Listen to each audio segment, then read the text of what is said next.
am Spade, detective.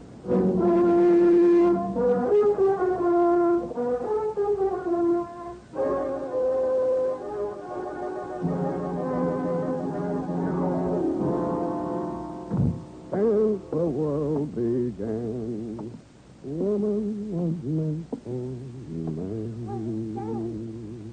I must say, this is a sort of honeymoon night, Jim. After you've been keeping something from me. Oh, I wouldn't blame myself if I did.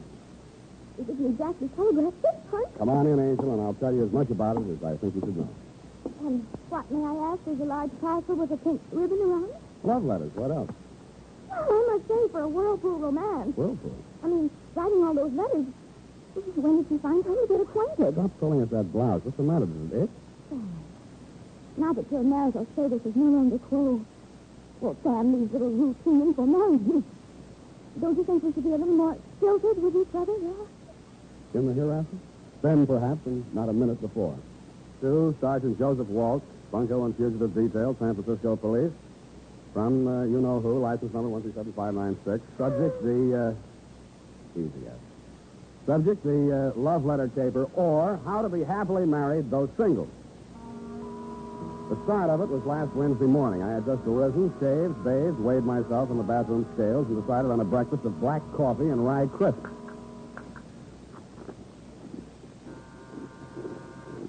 Noisy stuff. Oh. Special delivery. Sign here. Oh, now hold this, will you, Sonny? What do you call this? Some kind of Italian soda cracker? Rye crisp, low in calories. Take a bite. Oh, you could okay. lose a pound or two yourself. There you are. Eat the change. Thanks. I'll smoke it after dinner.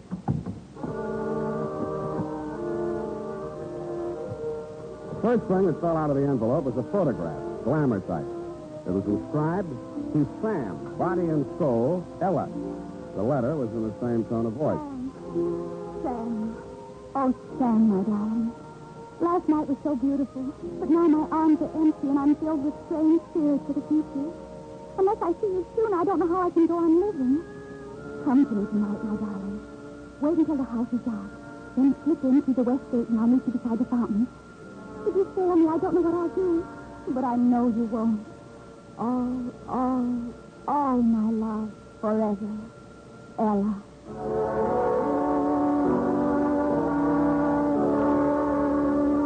I read it over again, looked longingly at her picture, and shook my memory down. I couldn't even remember ever meeting a girl named Ella, but I did remember that last night was definitely not beautiful. In fact, I had dropped $35 in a blackjack game, not deductible. After I had tested the letter for invisible ink, codes, and ciphers, etc., with negative results, I decided it was either A, a crank letter, or B, bait, or C, a camouflage call for help from a damsel in distress. I took another look at said damsel's photograph and decided I would investigate her distress. I then phoned my secretary and told her to look up the night bus schedule to Atherton, the return address on the envelope containing said love letter.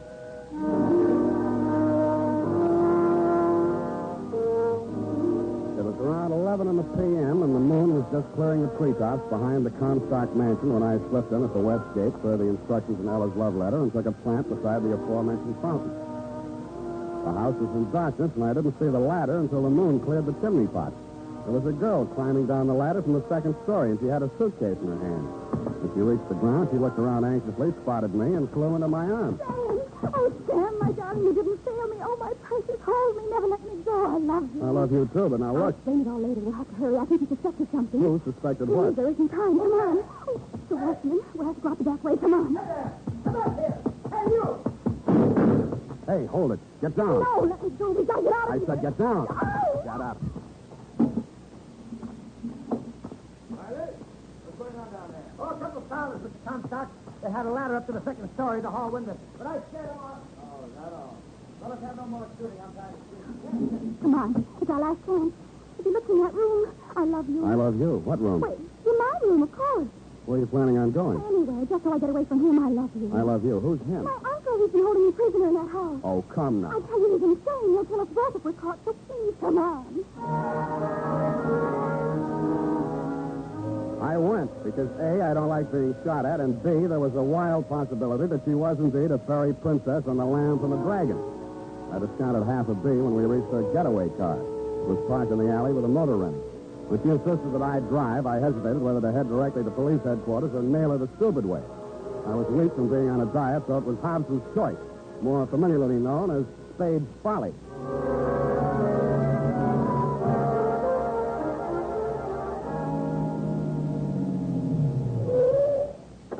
What is this place? It's where I live. You wouldn't lie to me. Not about that. Look at the address. Your love letter arrived here. Come on. Here, let me carry your bag. No, it's all right. I'll carry it. Come on. It's okay. No cops, no booby traps. Now, let's have a look at that suitcase. No, you mustn't. Come on. Give it to me. No, you can't. Why not? Because you get the wrong idea. Oh. Well. What have we here? I knew you'd get the wrong idea. The only thing you seem to have missed is the Hope diamond. That jewelry is mine, every piece of it. It's all I have in the world. Poor kid. Let's see now. Diamond bracelet, not more than 10 grand. Emerald necklace, second hand, of course. All told, I don't imagine this stuff will net you a penny more than $100,000. I know, but I'll just have to get along as best I can. I don't have any money of my own. Yeah, why did you write me that crazy love letter? Because my uncle reads all my news. And I didn't want him to know I was hiring a detective. Why did you? I couldn't very well walk around without these jewels without some protection, could I? Oh, my uncle, he followed me here. Suppose it's the cop. Oh, no, it's he. I know it. Where can I hide? In here? Don't you have a bedroom? Yeah, but it has a window and a fire escape in here. Go on.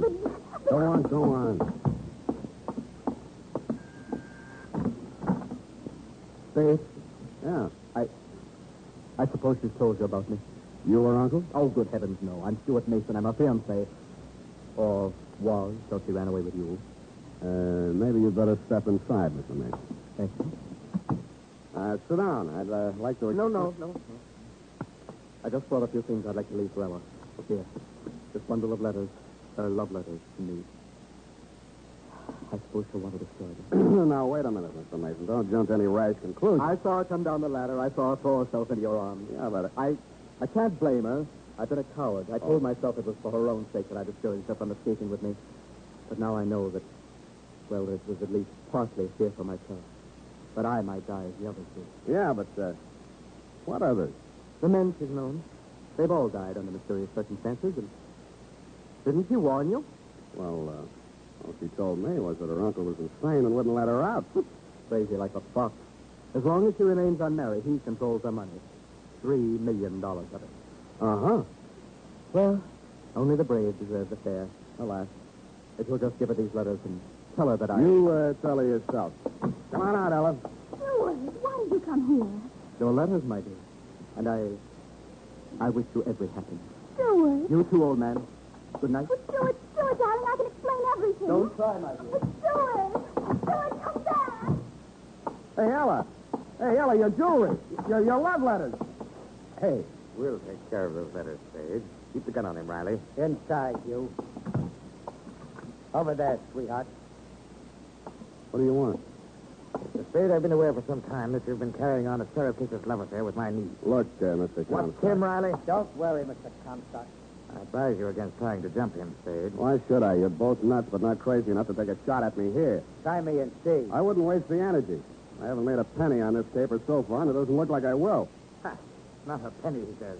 The king's ransom and jewels extorted from a foolish, lovesick girl. Oh, how did I manage that? Don't you play the innocent with me. This packet of love letters will satisfy the police. Blackmail. You're crazy. Those letters weren't written to me.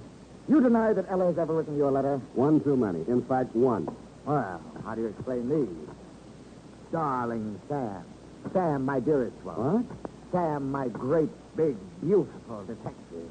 Dated last October. Hey, let me see those things. I told you not to move. Yeah, so you did. Well, what now? Very well.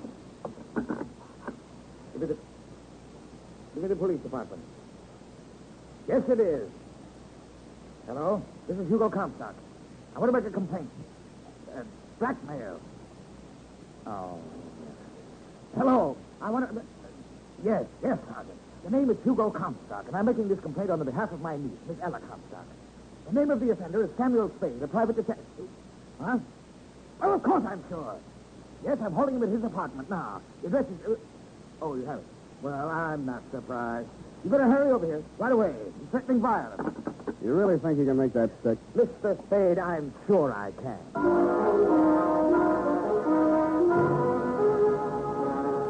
Dirty words and foul imprecations were forming on my trembling lips. But he had letters from his niece to one Sam, a great, big, beautiful detective. And I had the jewels, and before the night was over, Sergeant Walsh, you had me. Booked, bothered, and bewildered. What bewildered me was how to raise the $2,500 bail. Sam Spade, innocent dupe. The United States Armed Forces Radio Service is presenting the weekly adventure of Dashiell Hammett's famous private detective, Sam Spade.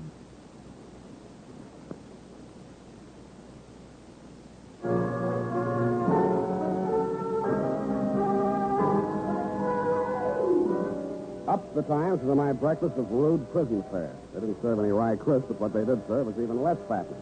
I thrust my emaciated arms through the bars of my cell and clawed at the lapels of a passing bondsman and begged him for succor.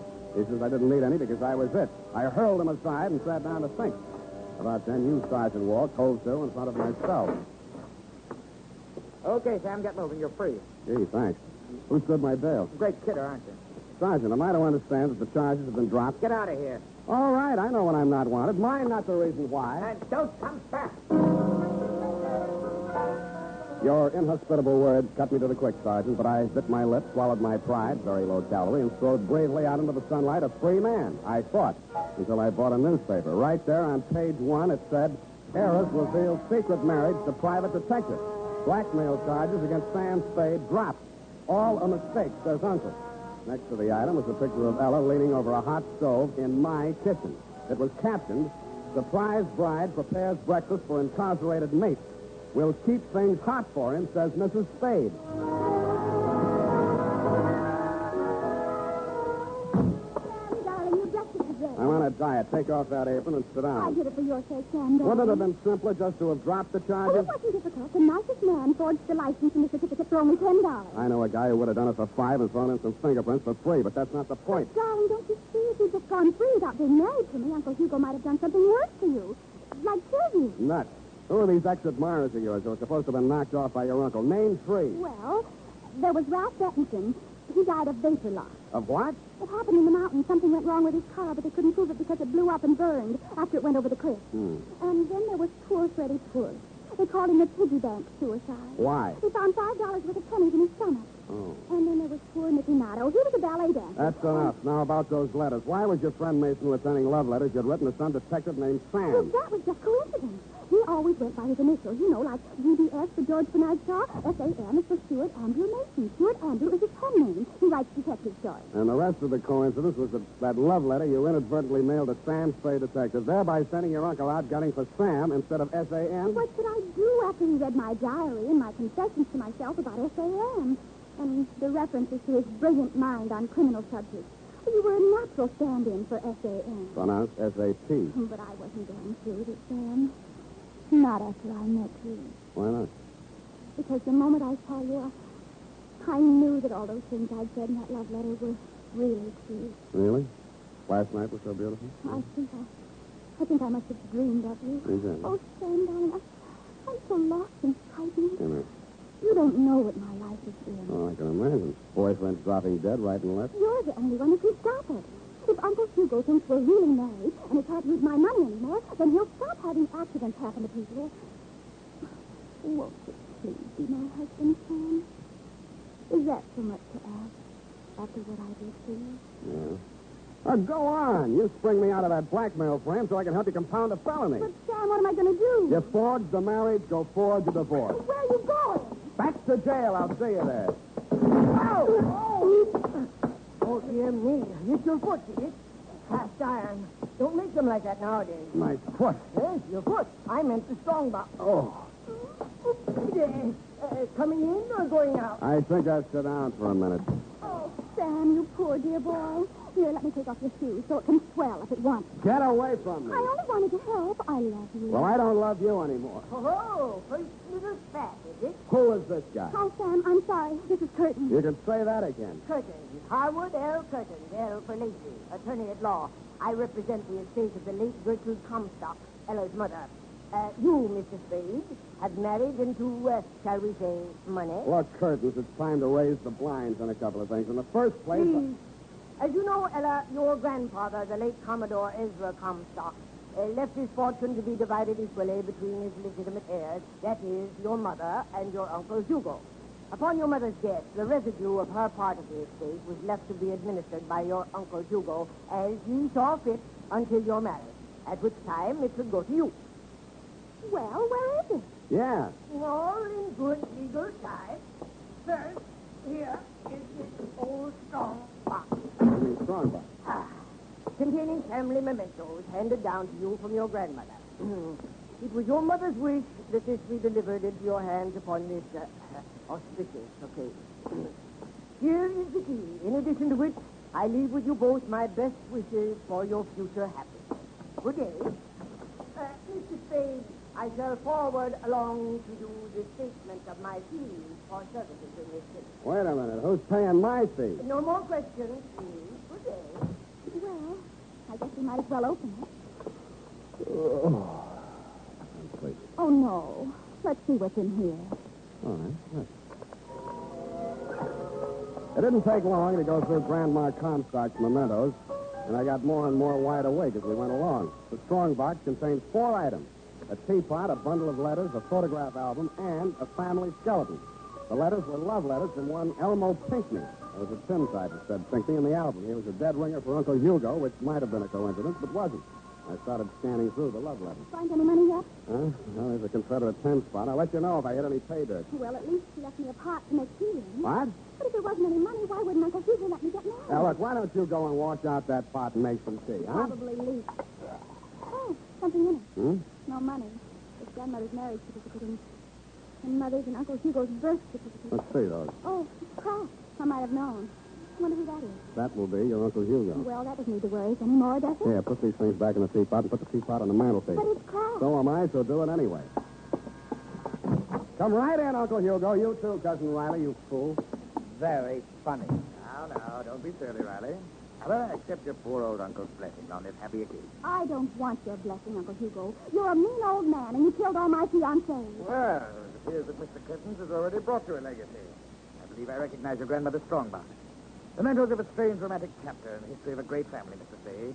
You, who have joined that family so unexpectedly, will have a privilege that even I was never granted. Oh, how come? My mother was a strange woman in some ways. I'm sure she was. I suppose we shall never know what prompted us to leave these personal oddments to Ella's mother, nor why my late sister chose to keep their contents a secret from me. I don't suppose I might be allowed to just a peek into that Pandora's box. Go ahead, help yourself. Really? Well, there's nothing but a photograph album and a bundle of letters. Love letters, Uncle Hugo. They seem to run in your family. Would you like to read them? You have no objection, Ella. Me? Why should she have? And I can give the whole story to you in a nutshell, Uncle Hugo. It seems that Grandma Comstock fell in love with a handsome rascal named Pinckney, a deserter from the Confederate Army, and eloped with him to New Orleans. Her family pursued her there, had Pinckney arrested, got an annulment, and whisked her back home in time for her scheduled wedding to Ezra Comstock. These letters were written to her by Pinckney while he languished in prison awaiting court-martial. Here's the last one. Read it for yourself. Oh. Lydia, my darling, in a few hours I face a firing squad. Please, no tears, no regrets. I'm glad that you are married to a man who is worthy of you. Comstock will be a better father for our child than I would ever have been. Farewell, my love. So that was the secret. Nothing so extraordinary about that. I think it's very tragic. Think of her married to a man she didn't love, about to have a child, and her lover facing a firing squad. Nonsense. Sentimental nonsense. What do you know about such things? I should know a little. After all, I was that Oh, child. I'm sorry, Uncle Hugo. Ah, wow. Fine old piece of Spade. What? This teapot. I don't remember seeing this here before. Just something I picked up in a junk shop. It's a very rare piece. You mind if I look at the mark? Go ahead. Indeed. Genuine example. Pity it's cracked. Oh! Now, that was clumsy of me. Well, there's no good saving the pieces. I'll just toss them in the fire. Wait a minute, Comstock. I'll take care of it. Oh, it's no trouble. Well, what's this? It's your birth certificate, Uncle Hugo. That. Oh, no. What are you going to do with it? Put it back where it came from. Riley. Yeah, Mr. Comstock. Spade, I'm going out of here, and I'm taking that strongbox with me. And don't think I won't kill you to get it. He will, Sam, just as he did the others. And you, too, if you don't shut your trap. Hand it over, Spade. Sure. Come and get it. Okay, let's have it. There you are. Riley, what's wrong with you? Sit down and rest it. Hold it, Comstock. I've got the gun now. Well, Spade, seems you've won the day. How does it feel to be a rich man? You'll have to tell me, Comstock. The reports of my marriage to your niece are slightly exaggerated.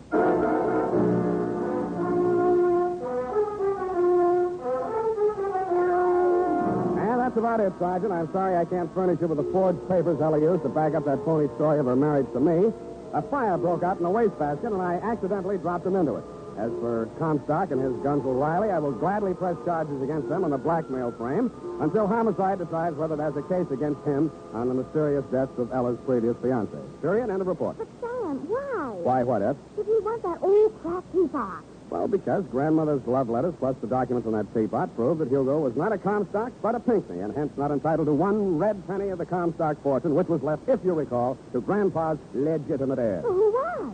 Entitled, I mean. Ella. But if she never married, she'd never find out, But you she see. doesn't deserve it. Hmm? After making a pigeon out of you the way she did. I agree, sweetheart, but how else could she afford to pay my fee? Well, I certainly hope you soak her. I fully intend to. Go type that up while I falsify an expense account.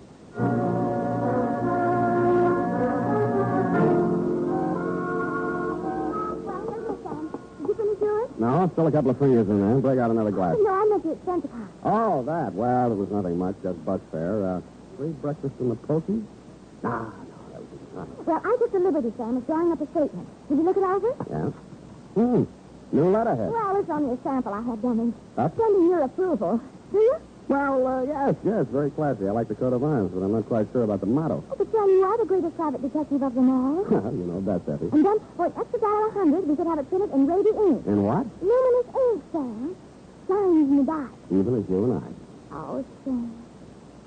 I'm glad you told that, too. Go home, all the same. Good night, Sam. Good night, sweetheart.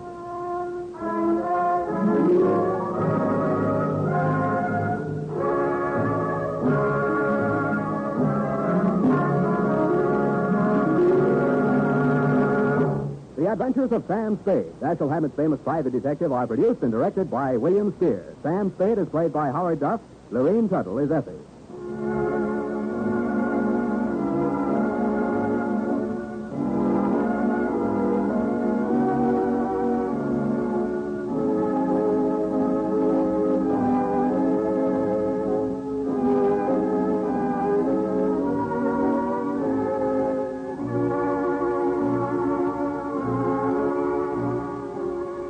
The Adventures of Sam Spade, Private Detective, is a presentation of the United States Armed Forces Radio Service, the voice of information and education.